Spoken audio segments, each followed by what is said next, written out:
He still believes in love. He still wants the warmth of a hand in his, the comfort of a woman who knows his worst days and doesn't run. But when the word marriage comes up, his whole body quietly tightens, like someone who once touched a hot stove and never forgot the burn. Here's the uncomfortable part no one prepared you for. More and more men aren't running away from love itself. They're running away from the legal, social, and emotional risks that come attached to marriage. You can call them commitment phobic if you want, but many of them are actually deeply committed in their hearts, just not to a system they don't trust anymore. When was the last time you met a man who said, "I'm scared of losing everything if this goes wrong," and you believed him instead of laughing it off? How many guys do you know who love their girlfriend deeply, live with her, share bills, maybe even raise kids with her? But every time someone jokes, "So when's the wedding?" the room fills with a strange, heavy silence. This isn't just your boyfriend's weird issue. It's a quiet shift happening in living rooms, group chats, and late-night talks all over the world. Men who still believe in partnership, but who are silently terrified of what happens if that partnership collapses under the weight of divorce courts, horror stories, and social pressure. In a lot of modern relationships, there's a quiet loop running in the background that almost no one names out loud. On the surface, it looks like a simple disagreement about when to get married. Underneath, it's a collision between two very different meanings of the same word. For many women, marriage feels like safety recognition, the moment where love becomes official and visible. For many men, especially those who've watched breakups turn into battlefields, marriage feels like stepping into a contract where, if things go wrong, they lose much more than love. So you get this painful pattern. She asks for commitment through marriage, he feels tested or cornered, and they both walk away from the same conversation feeling misunderstood and alone. Let's call it the love-fear split. He's not emotionally checked out. He shares a bed, he plans trips, he talks about the future in half-jokes and one-day stories. He may even take on responsibilities that look very much like a husband's role. But inside, there's a small tight knot of fear that says, if I sign that paper and it goes bad, I'm the one who pays the heaviest price. Maybe he's seen a friend lose his house, half his savings, and contact with his kids in a messy divorce. Maybe he grew up watching his father dragged through a process that left him bitter and exhausted. Maybe his older brother still chokes up when he talks about only seeing his children every other weekend. Those images stick. They turn marriage from a romantic idea into a calculated risk. On the other side, his partner may carry her own invisible history. Maybe she watched her mother stay in a painful relationship because there was no financial safety or legal protection. Maybe she saw what happens when there is no formal commitment. A man walks away, starts a new life, and the woman is left to piece everything together alone. For her, the ceremony and the paper are not just decoration. They're a promise that if life gets hard, she will not be discarded. So when he hesitates, she doesn't just hear, "I'm scared of the system." She hears, "I don't choose you fully," even if that's not what he meant at all. This is where the loop really starts to hurt. She brings up marriage as a natural next step, and he feels as if the love they already have is suddenly being put on trial. He becomes defensive or vague. He jokes it off, changes the subject, or says, "What we have is already like marriage. Why do we need the paper?" She hears it as avoiding responsibility. He experiences it as trying to protect himself from a system that, in his mind, does not protect him equally if things fall apart. Neither of them is completely wrong, but both are trapped inside their own private logic. A lot of men won't admit this fear directly. Instead, it leaks out through delays and conditions. Let's wait until my career is more stable. Let's save more money first. Let's see how things go in a few years. Sometimes those are genuinely practical concerns. But sometimes, if you dig deeper, it's a psychological defense mechanism. Keep moving the goalpost so you never have to stand at the altar and feel that mix of love and terror in your chest. It's easier to say, "I'm not ready yet," than to say, "I'm scared that if we break, I will be punished by more than heartbreak." From his side, this often starts much earlier than the first serious talk about marriage. It starts with a quiet promise he makes to himself as a teenager or a young man, usually after watching something that broke him a little. Maybe he stood in a hallway listening to his parents fight about money, child support, and who deserved the house. Maybe he watched his dad sleep on a friend's couch for months, trying to rebuild his life after a divorce. Maybe he saw an uncle slowly lose access to his kids, not because he was a monster, but because everything got so ugly that the children became part of the battlefield. In those moments, a lot of men think, If I ever do this, I'm going to be careful. I'm not going through that. Fast forward à décades. Now he's in love. He's not a perfect man, but he's trying. He shows up after work with her favorite snack. Et fixe things around the house. He listens, at least more than he used to when he was younger. He introduces her to his friends and his family. He's not playing games. He's building something that feels like a real partnership. And for a while, that feels like enough. The label doesn't matter. The day-to-day closeness is what he trusts. But then the topic of marriage starts to appear, not as a joke, not as a one day, but as a real expectation. He sits across from her at dinner, and she says, "We've been together for years. I need to know where this is going."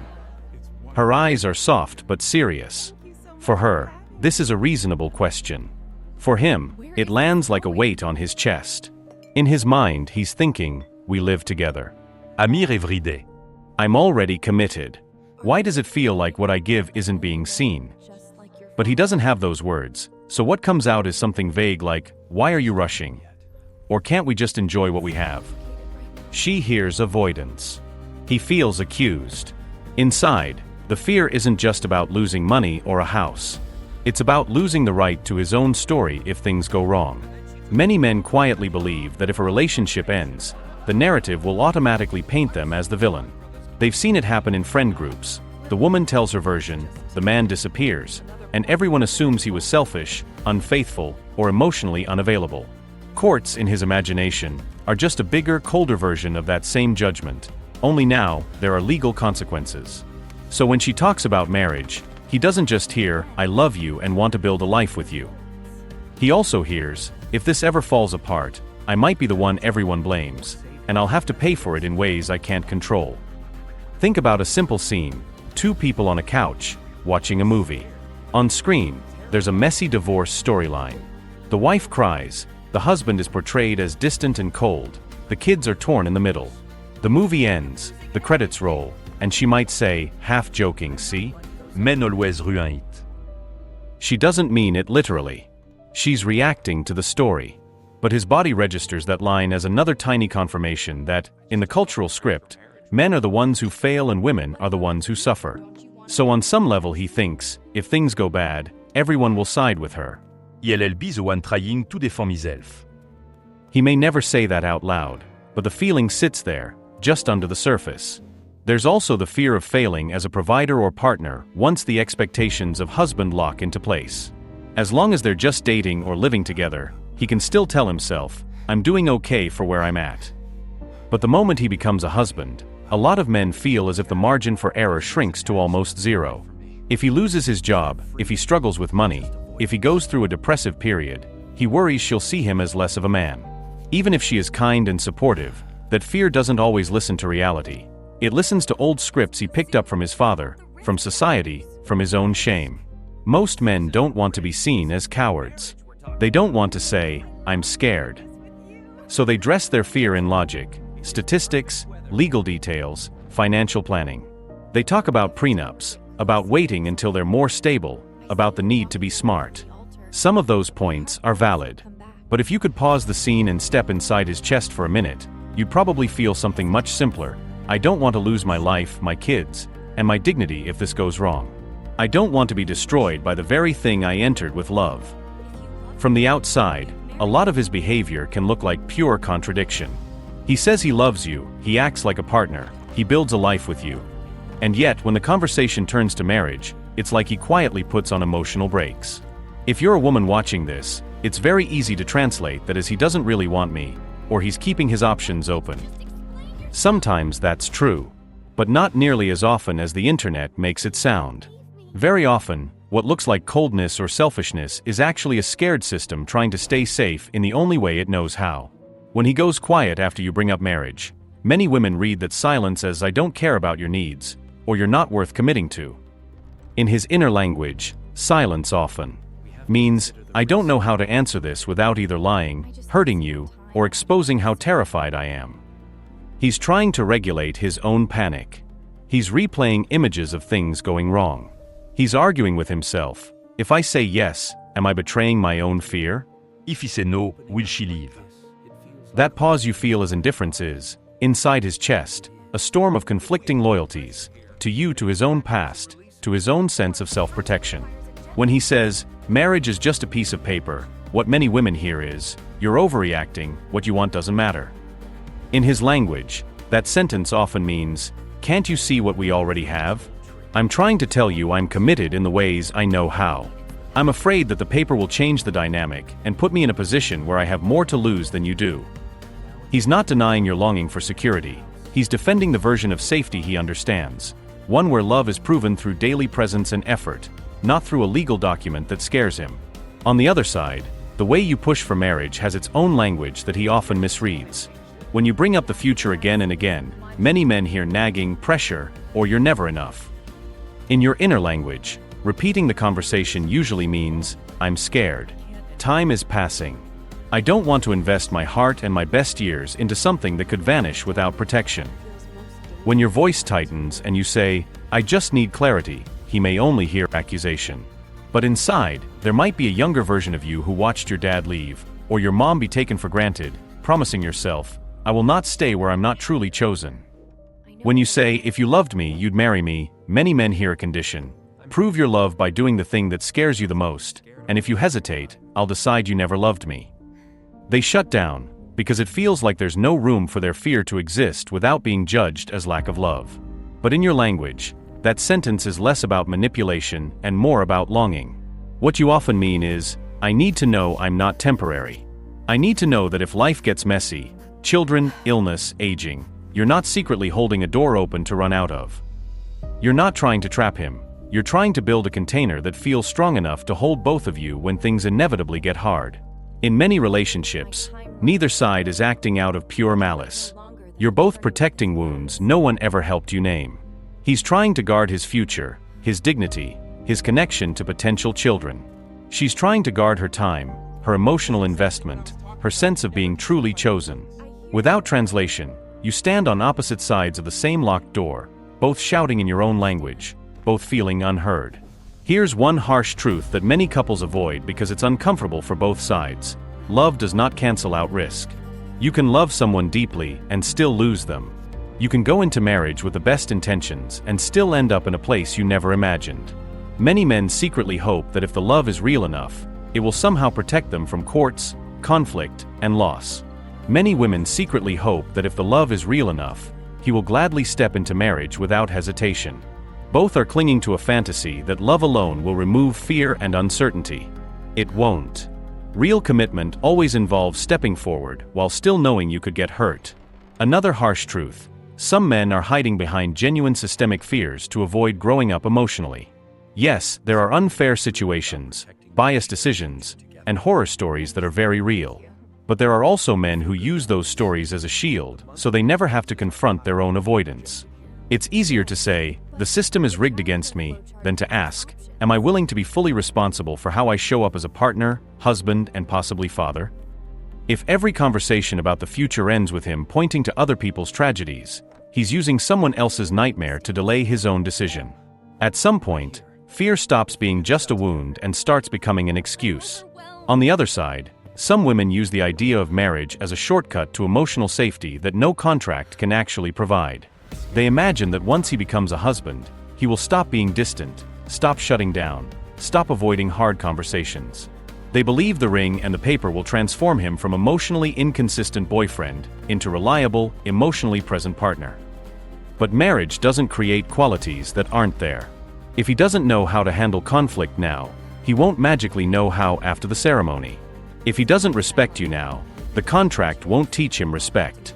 Pressuring a man into marriage without looking honestly at who he is and how he behaves is also a way of avoiding responsibility for your own choices. There's another truth both sides have to face. There is no version of commitment where only one person carries all the risk. Many men secretly wish for a scenario where they can have the emotional benefits of marriage with none of the legal vulnerability. Many women secretly wish for a scenario where they get all the legal and emotional security with no risk of being left or disappointed. But commitment, by definition, is shared risk. You're both betting time, energy, future plans, and emotional health on each other. When either side tries to design a relationship where they can't lose, the relationship stops being a partnership and becomes a negotiation of self-protection. We also have to talk about emotional laziness. It's harsh, but it's there. Many men want peace without vulnerability. They want a calm home, minimal conflict, no emotional demands that stretch them, and they tell themselves, "See, this is proof I'm a good partner. I don't start fights." Meanwhile, their partner is slowly starving for deeper connection and clarity. Many women want certainty without doing the uncomfortable work of seeing the man in front of them clearly. They want to believe that love and a ring will rewrite his character, so they ignore their own doubts and the red flags along the way. Both are trying to avoid the hard work of looking reality in the eye. Responsibility is not equally shared in every situation, but it is always present on both sides. Many men need to own the ways they minimize women's very real fears about time, safety, and security. Dismissing her concerns as drama or pressure is a way of avoiding the discomfort of facing your own ambivalence. Many women need to own the ways they sometimes weaponize shame, threatening to leave, comparing him to other men, or questioning his love, to force a commitment instead of building trust and understanding. And both need to own the ways they let fear drive the car while pretending they're being purely rational. There's also the reality of limbo that many couples underestimate. Staying in a half-committed, half-promised state is not neutral. It quietly shapes the way both of you show up. If you're a man who keeps a woman in that gray zone, living together, sharing life, but never being clear about whether you see her as your long-term partner, you're shaping her future too. You might think you're protecting yourself, but you're also asking her, without saying it, to carry the uncertainty for both of you. If you're a woman who stays for years hoping he'll eventually come around, while every concrete sign points the other way, you're not just being patient. You're making a choice to invest your time in a script that may never change. Children, if they enter the picture, add another layer that no theory can fully prepare you for. Kids don't care about your debates about courts and systems. They care about whether there is stability, respect, and honesty between the two people raising them. Some men justify never committing formally because marriage is too risky, then end up in chaotic breakups that are brutal for kids anyway. Some women push for marriage to secure the family, then ignore obvious patterns of disrespect that eventually explode in front of their children. The hard truth is that the best protection for kids is not a legal label or a refusal to sign one. It's two adults who are honest about who they are, what they can give, and when it's no longer healthy to stay. Sometimes, the most loving thing you can do for a future child is to get very honest before you bring one into the world. Ask yourselves, if we never married but stayed as we are, would our dynamic be stable enough for a child to feel safe? If we married tomorrow without working on our patterns, would the ring deepen our connection or just harden our disappointments? These are not romantic questions, but they are the kind that separate fantasy from reality. Another practical layer is getting help with the conversation instead of trying to carry it alone. A neutral third party, a counselor, a wise older couple, even structured resources you go through together, can slow things down enough that you both feel less defensive. Many men find that when someone else helps translate their fear into words, their partner can finally hear it without feeling personally attacked. Many women find that when someone reflects their longing back to them, they can ask for what they need without turning every talk into an ultimatum. This isn't about making your relationship a project. It's about admitting that most of us didn't grow up with healthy models for negotiating big decisions under pressure. You can also experiment with commitment in layers instead of jumping straight from no label to marriage. That might look like agreeing on a clear 1 or 2 year plan with concrete steps, what financial goals you're working toward, what personal work each of you is doing, therapy, communication, managing, anger or avoidance, and a specific time when you'll sit down and revisit the marriage question. It's still a risk, but it transforms endless waiting into a living agreement you can both evaluate. If, when that time comes, nothing has moved and his fear still blocks any deeper commitment, then you're no longer in the dark. You have information about whether this relationship can realistically become the partnership you're hoping for. So what do you actually do with all of this? It's not enough to just understand that fear and love are sitting side by side. At some point, both of you have to decide how you want to move. One of the most powerful shifts is to stop arguing about marriage as a vague concept and start talking very specifically about what it means to each of you. That means sitting down, maybe on a quiet evening, and asking each other questions like, when you hear the word marriage, what pictures show up in your mind? Let him describe not just the wedding day, but the divorce scenes he carries inside. Let her describe not just the dress and the photos, but the fear of being left without protection. You're not trying to convince each other yet. You're just putting your internal movies on the table, so you're not fighting invisible ghosts. For him, a practical step is to take responsibility for his fear instead of hiding behind sarcasm, jokes, or endless delays. It's okay to say, "I love you, and I'm also scared of what could happen if this ended badly. I don't want that fear to control me, but I also don't want to pretend it's not there." That kind of honesty is uncomfortable, but it gives her something real to respond to. It turns you from a distant, guarded partner into a vulnerable human being she can actually reach. For her, a practical shift is to respond to that vulnerability with curiosity before pressure. Instead of, "So what, you just never want to marry me?" try, "Help me understand what feels most dangerous about it to you." That doesn't mean you give up your needs. It means you build a bridge instead of throwing a grenade. There is also a smaller, daily level where change happens. If you're a man who fears marriage, start proving to yourself that you can handle discomfort without running away. That doesn't begin at the altar. It begins in small conversations you usually avoid. When she brings up something emotional that makes you want to shut down, experiment with staying present for 5 minutes longer before you escape. When you feel the urge to dismiss her fears with logic, try first reflecting them back. It sounds like you're scared of wasting your time. These micro moments build the muscle you will need if you ever decide to step into deeper commitment. If you're a woman longing for marriage, you can start by grounding your own sense of worth outside of his decision. That doesn't mean you don't care what he chooses. It means you remember that you are not less than because someone else is not ready. When you base all your value on whether he marries you, every conversation becomes life or death, and that intensity often pushes him further into his shell. Instead, be clear with yourself first. What timeline feels respectful to my life? What are my non-negotiables? At what point does waiting become self-betrayal? When you know those answers, you can communicate them calmly instead of from panic. You don't have to fix everything today. You don't have to decide your entire future in one conversation. But you can start by trading blame for curiosity, sarcasm for honesty, and vague promises for specific, shared plans.